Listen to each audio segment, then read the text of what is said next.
तीन जादुई अनाथ बच्चे। अरे बहू, ओ बहू, अरे कहाँ मर गई तू? अभी तक सोकर नहीं उठी है? अरे अगर ऐसे ही सोती रहेगी तो सूरज उगने से पहले तेरी पूजा संपन्न कैसे होगी? माँ जी, मैं तो पहले ही उठ गई थी, बस स्नान करके अभी आई हूँ। मैंने पूजा की थाली तैयार कर ली है, चलिए अब पूजा करने के लिए चलते हैं। शगुन और माला दोनों सास बहू सुबह के 5 बजे पूजा करने के लिए जा रहे होते हैं। तभी रुपेश अपनी माँ माला से कहता है, रुक जाइए माँ, आप ये क्या कर रही हो?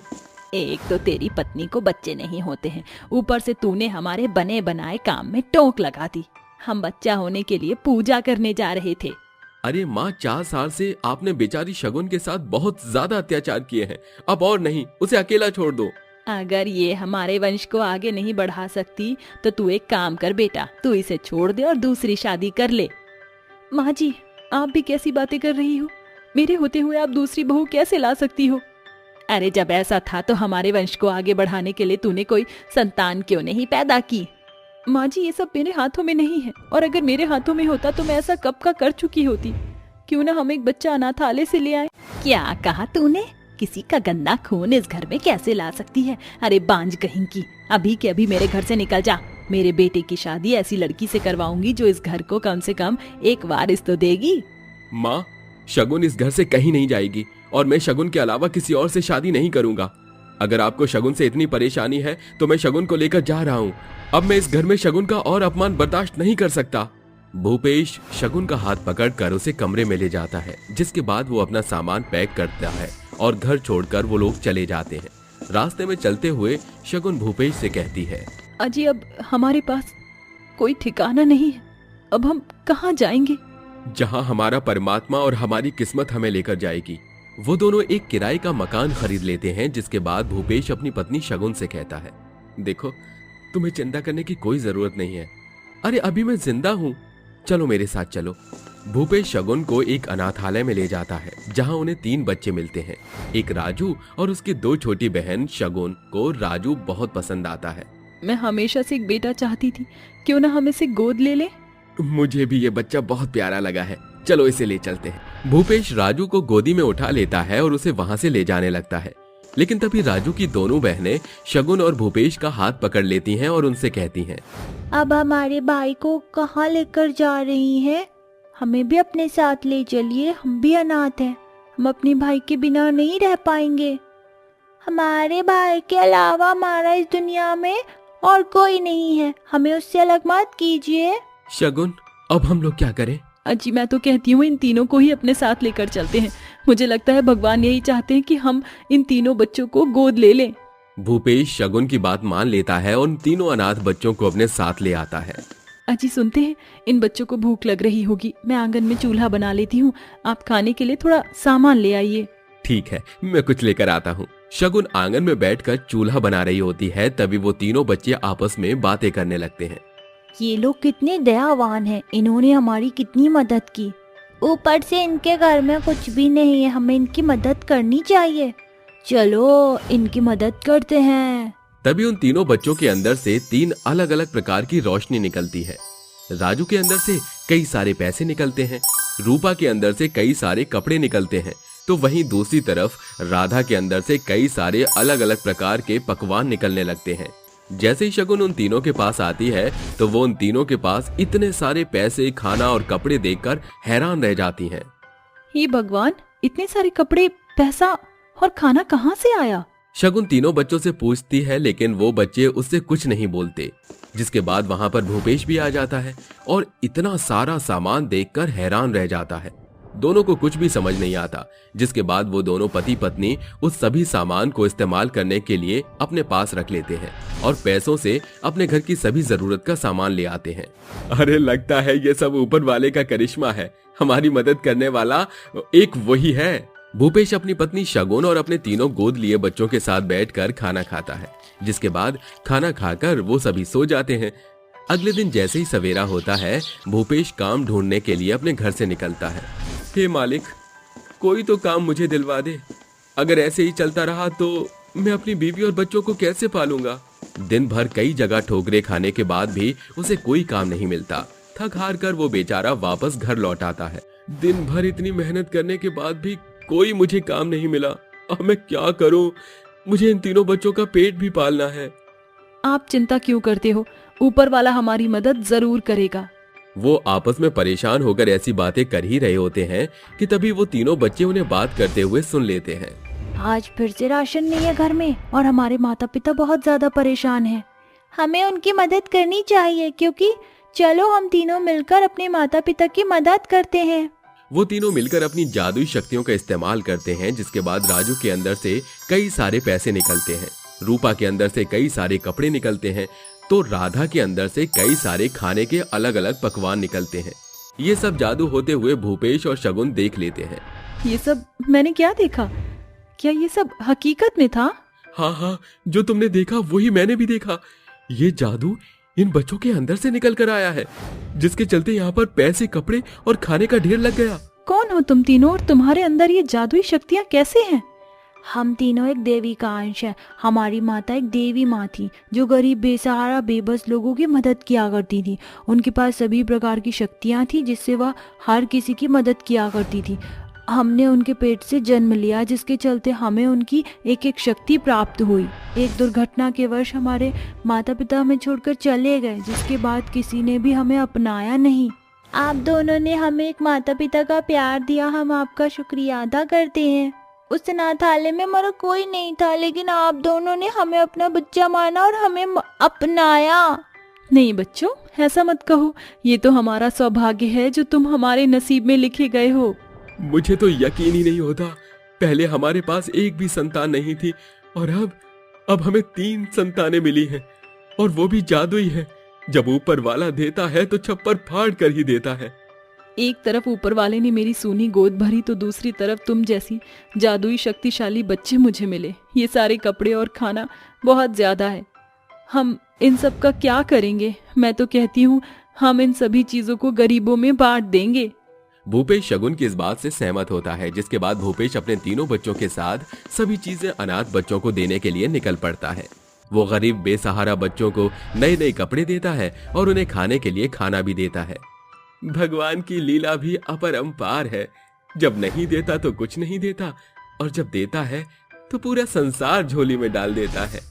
उस दिन के बाद से शगुन और भूपेश दोनों अपने गोद लिए हुए बच्चों के साथ खुशी खुशी रहने लगे। बादलों पर जादुई सोने की बैंगन की खेती। बहुत बरस पहले ही सोना की माँ रेवा की गंभीर बीमारी के चलते मौत हो चुकी थी। ऐसे में कच्ची उम्र में ही 9 साल की नन्ही सोना के कंधे चूल्हे चौके के बोझ तले दब गए। उसका पिता हरिया के हाथों में खेती बाड़ी की कला कूट कूट कर भरी हुई थी। वह लोगों के खेतों में बटाईदार के तौर पर खेती करके 2 वक्त की भूख का बंदोबस्त कर पाता था। कई साल बीत चुके थे। सोना अब 17 साल की हो चुकी थी। देर रात वह ओट पर बैठी हरिया के लौटने की बाट जोह रही थी। अंधेरा घिराया, अब तक बाबूजी घर नहीं आए। कहीं इस जाड़े के पुरवाई बयार में उनकी तबीयत तो नहीं बिगड़ गई? अचानक सोना की नजर ठंड में ठिठुरते हुए चले आ रहे हरिया पर जाती है। अरे सोना बिटिया, इतनी सर्दी में तू बाहर काहे बैठी है? आपकी राह देख रही थी बाबूजी। फिर सोना अपने पिता को खाना परोसती है। तभी अपने पिता के चेहरे पर चिंता की उभरी शिकंज देखकर सोना पूछती है, क्या बात है बाबूजी? मैं देख रही हूँ आप भीतर ही भीतर किसी चिंता में घुले जा रहे हैं। अरे ऐसा कुछ नहीं बिटिया, बस थोड़ा थक गया हूँ। हरिया आधा अधूरा खाना खाकर थाली से उठकर बिछौना धर लेता है। सोना भी सो जाती है। तभी देर रात जाग रहा हरिया हताश मन से कहता है, अब मैं तुझे कैसे बताऊं मेरी बच्ची कि तेरे गरीब बाबूजी के कंधे सूदखोर सूबेदारों के कर्ज तले दब गए हैं। बरस भर के भीतर तू 18 बरस की हो जाएगी। ऐसे में कैसे करूंगा तेरा ब्याह? बेटी के जवान होने की खबर घर से पहले जग जान जाता है। सारी रात हरिया की आंखों से बहते आंसू बिछौने को भिगो रहे होते हैं। गरीबी की गहराई उसे इस कदर जकड़ती है कि उस रात वह मौत के फाटक के पार पहुंच जाता है। अगली सुबह, बाबूजी उठिए, सुबह हो गई है। बाबूजी उठिए ना, बाबूजी। इस तरह पिता की मौत के बाद सोना एकदम अकेली हो जाती है। 2 दिन बीत चुके थे। एक रोज काले गहरे बादलों का काफिला गांव में घिराता है। जिसके साथ बरसात के साथ सुंदर सी परी सोना के घर के बाहर नाच रही होती है। तभी सोना की सिसकियां सुनकर वह खिड़की से भीतर झांकती है। मुझे बहुत जोरों की भूख लगी है, सब्र का बांध अब साथ छोड़ रहा है, मगर मैं क्या खाऊं? अनाज के खत्ते तो एकदम खाली है, ऐसे में मेरे पास पाव भर आटे दाल का पैसा भी नहीं। सोना को फूट फूट कर रोता देखकर परी उसके पास आकर बोलती है, सोना तुम क्यों रो रही हो? तुम्हारे अपने कहाँ हैं? पहले तो परी को देखकर सोना अचकची रह जाती है और फिर कहती है, मेरी माँ बाबूजी तो मिट्टी में मिल गए। मेरे बाबा किसानी किया करते थे, बावजूद इसके हमारे पास गांव में गज भर जमीन भी नहीं।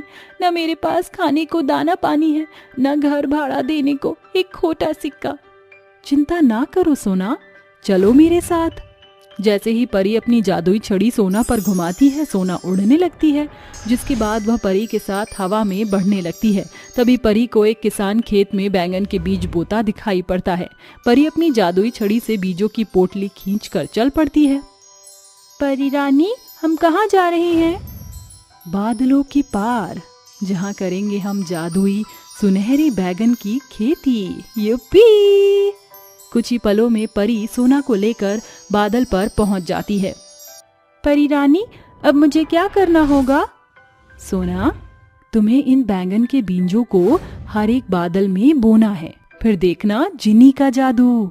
परी के कहे अनुसार सोना हर एक बादलों में बैंगन के बीजों की बुआई करने लगती है, जिसके बाद परी बादल पर अपनी जादुई छड़ी घुमा देती है। देखते ही देखते बीज अंकुर बनकर फूट पड़ते हैं।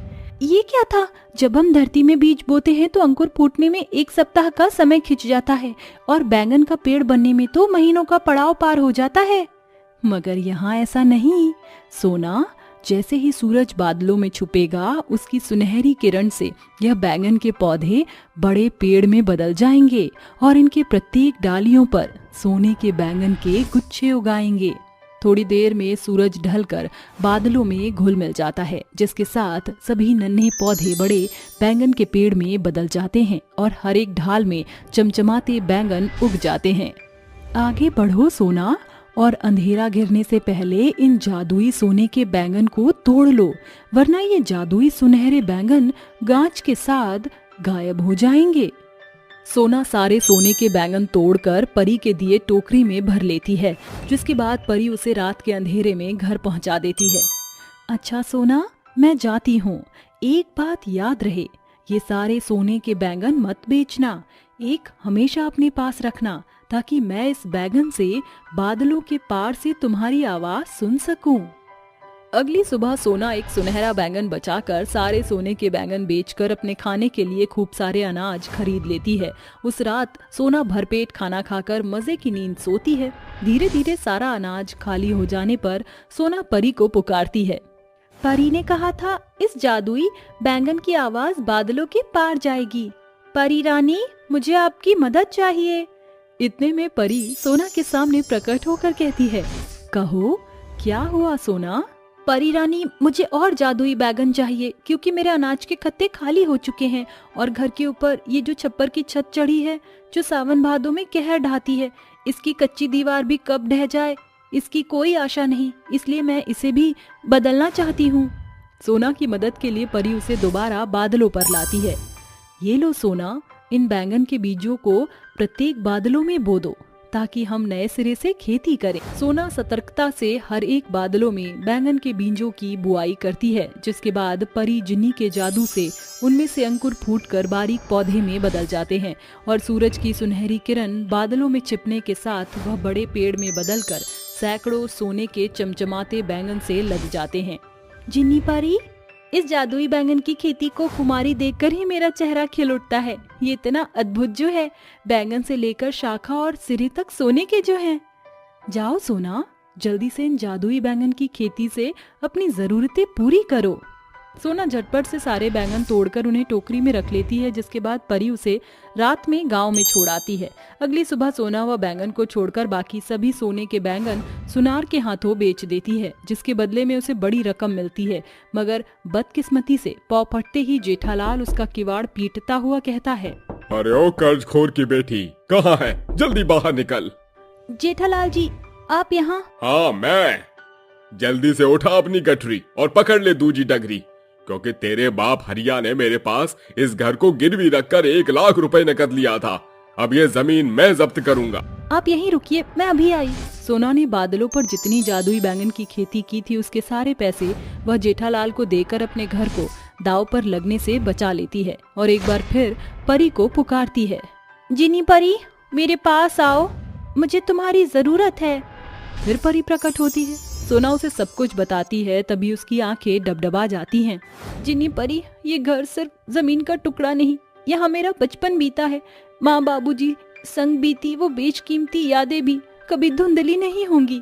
सोना, तुम्हारे पास यह तीसरा और अंतिम मौका है। आज तुम बादलों पर आखिरी बार जादुई सोने के बैंगन की खेती कर सकोगी। चलो।